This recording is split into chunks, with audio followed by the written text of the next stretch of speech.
$69.67. That's your balance, not your savings. Your entire world. You are 23 years old, lying on a second-hand mattress with a stain that was already there when you bought it for $40 off a stranger's porch. The room smells like instant noodles and something you stopped trying to identify 2 weeks ago. $42,000 in student loans, 2 maxed credit cards, rent due in 4 days. You don't have it. The worst part isn't the fear. The worst part is the arithmetic. The way your brain runs the numbers automatically now, like a background process you can't shut down. You're in a grocery store checkout line and you're doing calculus in real time. Eggs. You needed eggs. $3.99. You were already counting. Then you look again. $4.49. You put the eggs back. Nobody notices. The cashier doesn't notice. The woman behind you doesn't notice. But you feel it. Below embarrassment. Below pride. In the place where your choices used to live. Before the choices became this small. This is what the bottom actually feels like. Not cinematic. Not motivating. Just a fluorescent-lit grocery store at 7 p.m. on a Wednesday. Doing silent math on a carton of eggs. Money at this level isn't a tool. It's the air. And you're already suffocating. You drive home. You eat the noodles. You lie on the mattress. And something shifts. Not dramatically. Not with a revelation. Just a quiet, cold decision that forms somewhere in the back of your skull. You decide to lock the fuck in. The first thing you do is become a ghost. Not because someone told you to, not because you read it in a productivity thread, but because you do the math, and the math is simple. Every hour you spend performing a version of yourself for other people is an hour you don't spend building the only version of yourself that might actually survive this. So you disappear. You delete Instagram first, then Twitter, then the dating apps that were mostly just a place to feel briefly wanted before the boredom came back. Then you look at the group chat. 14 unread messages. You mute it. Then a week later, you leave it. Your phone gets quieter.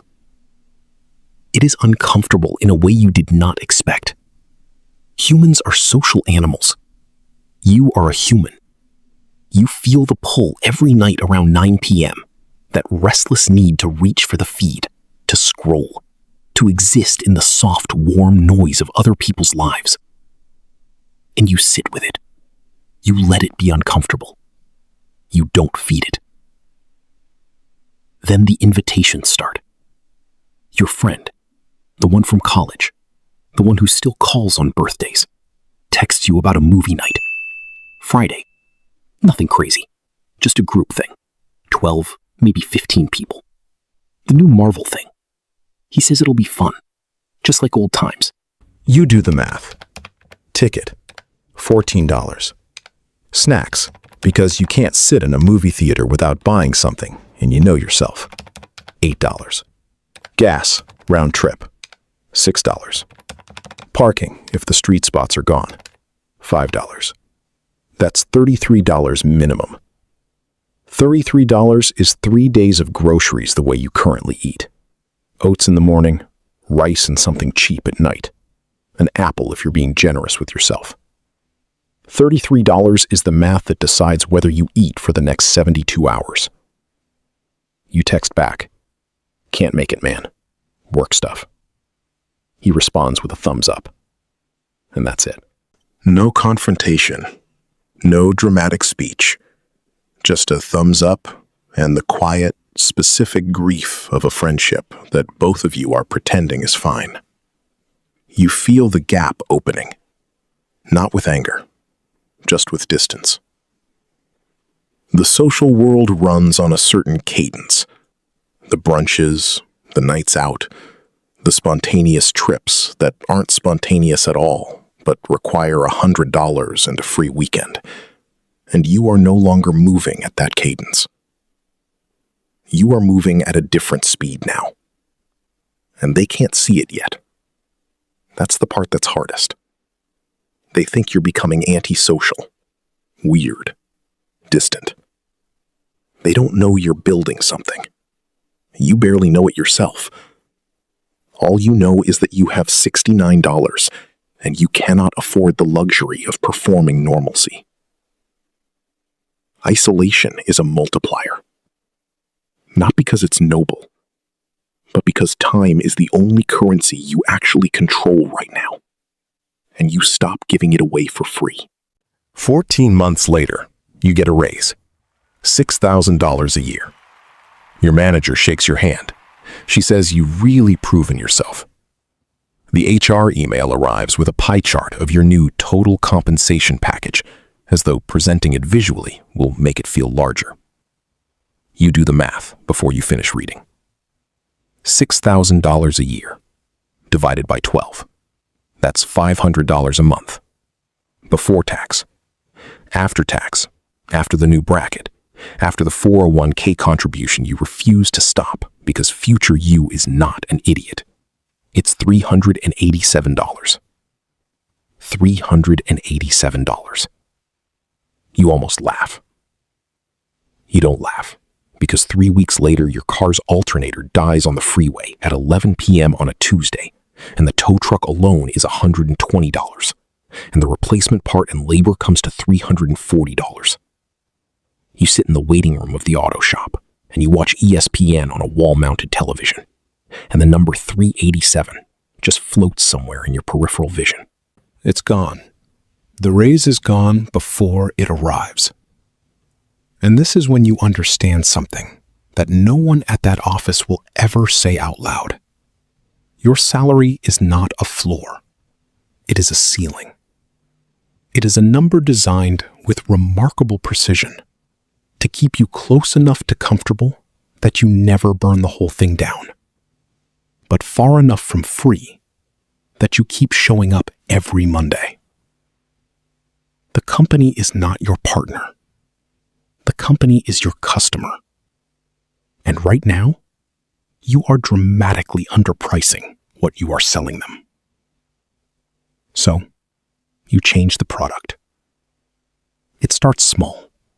Tuesday nights, then Thursday nights, then the weekends, when the group chat you left would have had you at a rooftop bar somewhere, burning money on watered-down drinks and conversations you'll forget by Wednesday. 2 a.m. The laptop is open. Your eyes burn in the specific way that cheap overhead lighting, combined with a blue screen in a dark room, will burn your eyes if you do it for long enough. It is not romantic. There was no montage music. There was just the work, and the next task, and the function that doesn't work yet, and the client email you draft and delete and redraft. Because it has to sound like you know exactly what you're doing, even when you are navigating entirely by instinct. The side project is ugly at first. Everything is ugly at first. You make $200 the first month. It takes you 16 hours to make that $200. That's $12.50 an hour. Your regular job pays more. The math doesn't make sense yet. But you stay with it, because you've learned something in the last year of doing the math obsessively. The numbers that don't make sense in the short run are often the only ones that matter in the long run. The $200 becomes $400. The $400 becomes $1,100. Then, a month where something clicks. A referral, a piece of content, a random mention from someone with an audience, and it becomes $3,800. You sit with that number for a long time. You don't celebrate. You save it. You stack it. You reinvest it. Because you are not celebrating proximity to the goal. You are still inside the machine, and the machine needs fuel, and the fuel is discipline, and the discipline is the work. And the work is every Tuesday night at 2 a.m. when the world is asleep and your eyes are burning, and the only sound is the low, cold beautiful hum of arithmetic moving in your favor. For the first time in 3 years, the math is working for you. The number hits $100,000 on a Sunday morning. You're eating oats, same bowl. The habit never left, even after the necessity did. You check the account the way you check it every morning, not with hope anymore, but with the cold discipline of someone monitoring a system. 5 figures. You stare at it for a long time. There is no explosion of joy, no call to make, no one to tell. The friends are mostly gone. The group chat is a distant memory. You sit in the silence you built, and you feel something quieter than happiness, something closer to disbelief wearing the mask of calm. You did this. From $69.67. From the eggs you put back. From the Tuesday nights and the burning eyes and the $387 raise that disappeared before it arrived.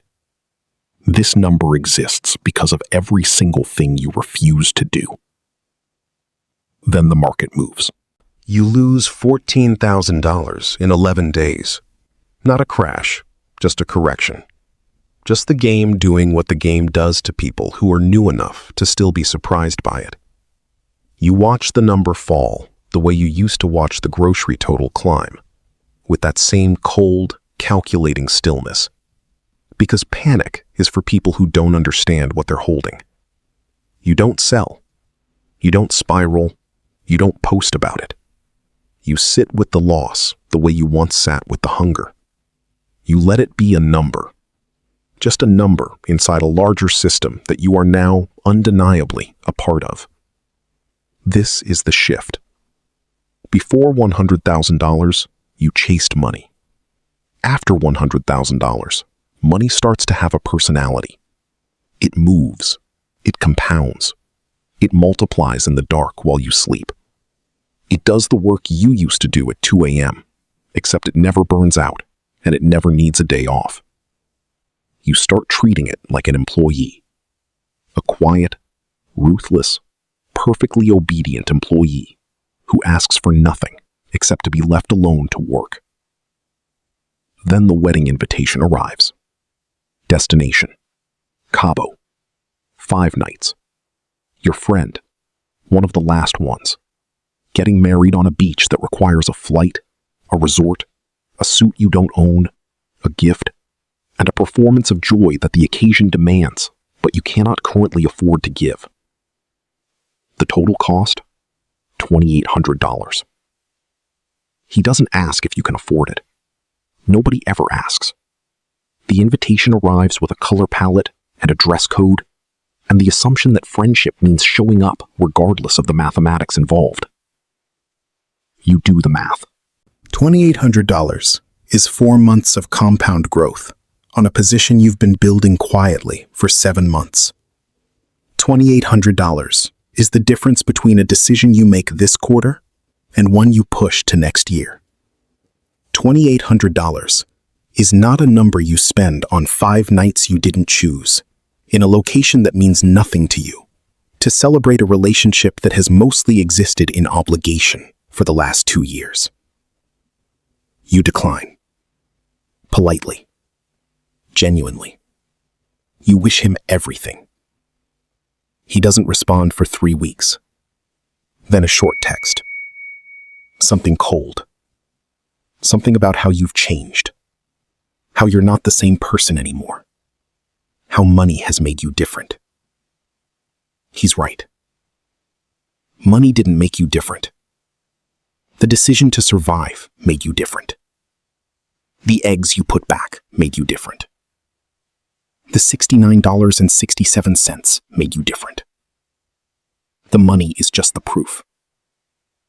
You lose the friend. You add the $2,800 to the position. You don't celebrate that either.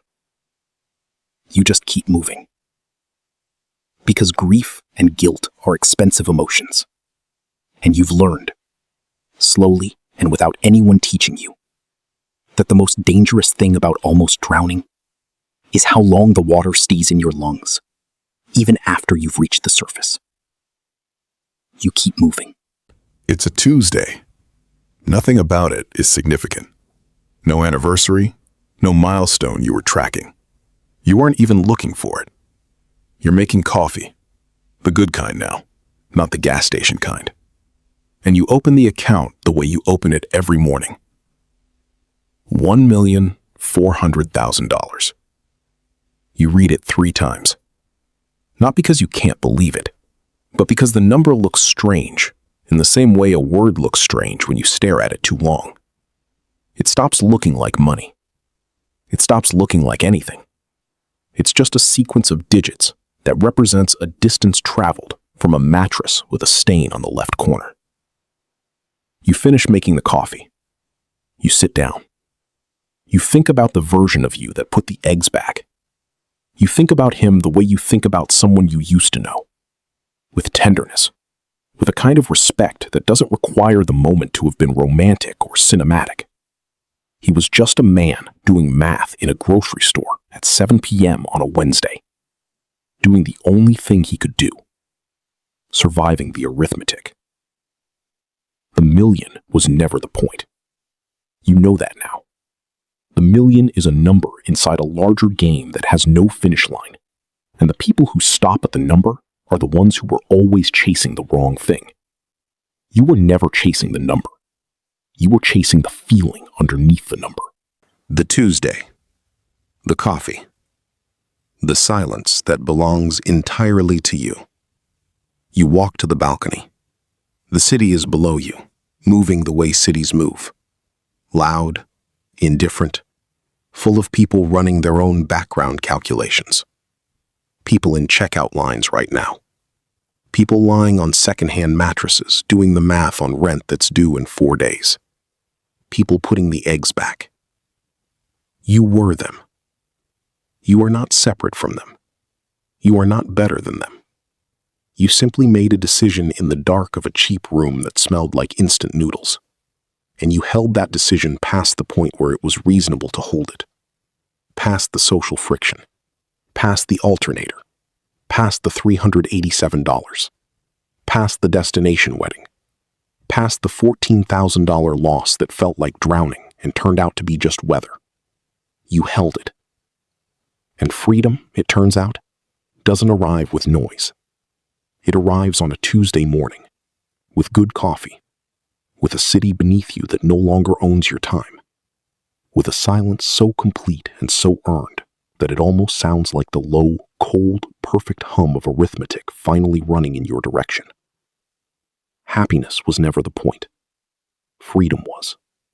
And it always, always starts with $69.67. It always will.